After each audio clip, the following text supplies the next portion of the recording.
सोमवार का है। बिहार पुलिस के मुखिया एसके सिंघल साहब पर बड़ी खबर आ रही है। लगातार जब से सिंघल साहब को सरकार ने प्रभारी डीजीपी बनाया, उसके बाद यूपीसी में नाम आने के बाद परमानेंट डीजीपी बनाया, तब से लगातार संजीव कुमार सिंघल जो बिहार पुलिस के मुखिया है, 19 दिसंबर तक मैंने उन पर लगातार मैं खबरें दिखा रहा हूँ। लगातार नेगेटिव खबरों पर विशेष ध्यान रहता है, लेकिन एक पॉजिटिव खबर आ रही है। संजीव कुमार सिंघल के माता पिता दोनों टीचर थे और टीचर होने के बाद भी उन्होंने अपने पुत्र को किस तरह संजीव कुमार सिंघल को पढ़ाया और वह आईपीएस अधिकारी बने थे। मैंने उनका इंटरव्यू लिया था, लेकिन एक ताज़ा और अपडेट खबर आ रही है बिहार के डीजीपी के बारे में कि संजीव कुमार सिंघल ने इस 12 नवंबर को पीएचडी की डिग्री प्राप्त कर ली है। लगातार 5 साल से लगातार वह अध्ययन शोध कर रहे थे और कई तरह का पढ़ाई लगातार पीएचडी की डिग्री प्राप्त करने के लिए लगातार इस पर उनका अध्ययन चल रहा था। मैंने सोचा कि कई अधिकारी कहते हैं जो लगातार आईपीएस अधिकारी में भी कहीं ना कहीं एक ग्रुप सिंघल साहब के पक्ष में रहता है और एक सिंघल साहब के कहीं ना कहीं विरोध में उनकी कार्यशैली पर लेकर सवाल उठाते रहता है।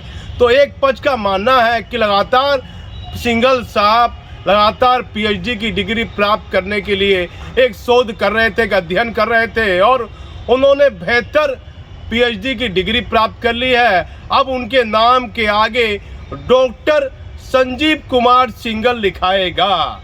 बिहार के डीजीपी संजीव कुमार सिंघल के बारे में अपडेट और ताज़ा खबर है। माता पिता बेहतर परिवार से हैं, पंजाब के रहने वाले हैं, माता पिता टीचर थे और माता पिता के मतलब जो सपना था अपने माता पिता का, उस सपने को कहीं ना कहीं संजीव कुमार सिंघल ने पूरा किया और पीएचडी की डिग्री डीजीपी रहते हुए प्राप्त कर ली। कई बड़े आईएएस अधिकारी का मानना है कि लगातार ये पीएचडी का डिग्री प्राप्त करने के लिए ये लगातार डीजीपी के पद पर रहते हुए अध्ययन कर रहे थे। लेकिन दूसरी अहम खबर चली आती है कि अब नया डीजीपी कौन होगा। बताया जाता है ये आईएएस और आईपीएस महकमे की खबर है। बताया जाता है केंद्रीय प्रतिनियुक्ति पर तैनात एक डीजी रैंक के अधिकारी को नीतीश कुमार ने बुला लिया कि आइए मुलाकात होनी चाहिए। और वह डीजी रैंक के अधिकारी जो केंद्रीय प्रतिनियुक्ति पर तैनात हैं, वह बिहार सरकार के मुखिया नीतीश कुमार से मिल लिए हैं। पर्दे के पीछे चुपचाप तरीके से इसे कोई नहीं जान रहा है बिहार में कि केंद्रीय प्रतिनियुक्ति पर तैनात कौन आईपीएस अधिकारी जो डीजीपी के नाम के दौड़ में है। वह बिहार के मुख्यमंत्री सीएम से उनकी मुलाकात चुपचाप तरीके से हो गई है। इस डीजीपी के मामले में ही एक खबर और आ रही है कि एक अधिकारी, एक बड़े आईपीएस अधिकारी जो काफ़ी सीनियर हैं, जो आईबी में कहीं केंद्रीय प्रतिनियुक्ति पर है, वह भी बिहार लौटना चाहते हैं क्योंकि बिहार में डीजीपी का महत्वपूर्ण पद रहता है। जो भी आईपीएस अधिकारी बिहार राज्य कैडर के आईपीएस अधिकारी हैं, यदि वह कहीं केंद्र प्रतिनियुक्ति पर तैनात है और 6 से 7 महीना उनका बचा हुआ है, तो उनकी अंदर की चाहत तो रहेगी कि जिस राज्य कैडर के वह आईपीएस अधिकारी है, उस राज्य के कम से कम वह पुलिस के मुखिया बने, डीजीपी बने। देखिए, सबसे अहम खबर आ रही है कि संजीव कुमार सिंघल को पीएचडी की डिग्री प्राप्त हो गई है 12 नवंबर को और उनके नाम के आगे अब डॉक्टर लगने लगेगा। एक बेहतर काम किया है बिहार के डीजीपी ने, जल्द रिटायर कर जाएंगे।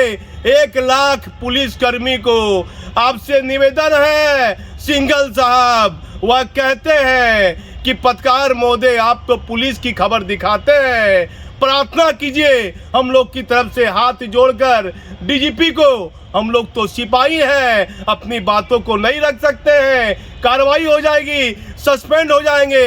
कम से कम पुलिस विभाग के लिए कोई कल्याणकारी काम जाते जाते सिंघल साहब रिटायर होते होते कुछ बेहतर काम बिहार पुलिसकर्मी के लिए करके जाइए, जिससे 1 लाख पुलिसकर्मी आपका बेहतर कार्यों के लिए नाम याद रखे कि कोई डीजीपी था संजीव सिंघल जिसने पुलिसकर्मी के लिए कहीं ना कहीं बेहतर कार्य किया। चलिए, ये तो आपका जिम्मेदारी है और आपके ऊपर पूरा प्रभाव है, नियम कानून आप लागू कर सकते हैं बिहार पुलिसकर्मी के लिए। 315 ज्ञापन तो आपने रद्द कर, 60 किलोमीटर के रेंज में पुलिस कर्मियों का तबादला वाली बात भी अंधेरे में लटकी हुई है। लेकिन दूसरी अपडेट खबर थी कि एक महत्वपूर्ण आईपीएस अधिकारी जो हाल फिलहाल केंद्र प्रतिनियुक्ति पर गए हैं, उन्हें बिहार के मुख्यमंत्री नीतीश कुमार ने फोन कर दिया। ये चर्चाएं चल रही है आईएएस महकमे में, और वह चुपचाप से आए फ्लाइट से और मुख्यमंत्री नीतीश कुमार से मुलाकात की और फिर वह चले गए। और फिर एक दूसरे आईपीएस अधिकारी जो आईबी में कहीं ना कहीं है और लंबे समय से केंद्र प्रतिनियुक्ति तैनात हैं, वह भी बिहार लौटना चाहते हैं। बिहार के डीजीपी के लिए 3 नाम यूपीएससी को भेजना था। हमारे पास जो जानकारी है, इसकी कोई आधिकारिक पुष्टि नहीं है, वह तीनों नाम यूपीएससी ने डीजीपी के लिए भेज दिया है। कौन होगा बिहार का अगला डीजीपी? संजीव कुमार सिंघल के आगे अब लिखा गया डॉक्टर संजीव कुमार सिंघल।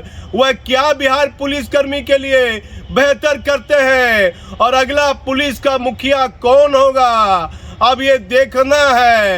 लगातार 20-21 दिन बचे हुए हैं, 28 नवंबर है। बिहार पुलिस कर्मी से, सिपाही से, इंस्पेक्टर से, दरोगा से, डीएसपी से लेकर एसपी से लेकर एसएसपी से लेकर डीआईजी से लेकर आईजी से लेकर एडीजी से लेकर डीजीपी से लेकर रिटायर आईपीएस अधिकारियों में ये चर्चा है कि आखिर क्या बिहार का डीजीपी कौन बनेगा। मुख्यमंत्री साहब ने जिन्हें बुलाया है वह बनेगा, या जो केंद्र प्रतिनियुक्ति में आईबी में तैनात है वह बनेगा, या बिहार में जो आईपीएस अधिकारी है वह बनेगा, ये कह पाना कठिन है। आप हमारे चैनल पर बने रहिए, कुछ अपडेट और ताज़ा जानकारी मैं आपको देता रहूँगा। मैं भागलपुर से दीपक नौरंगी।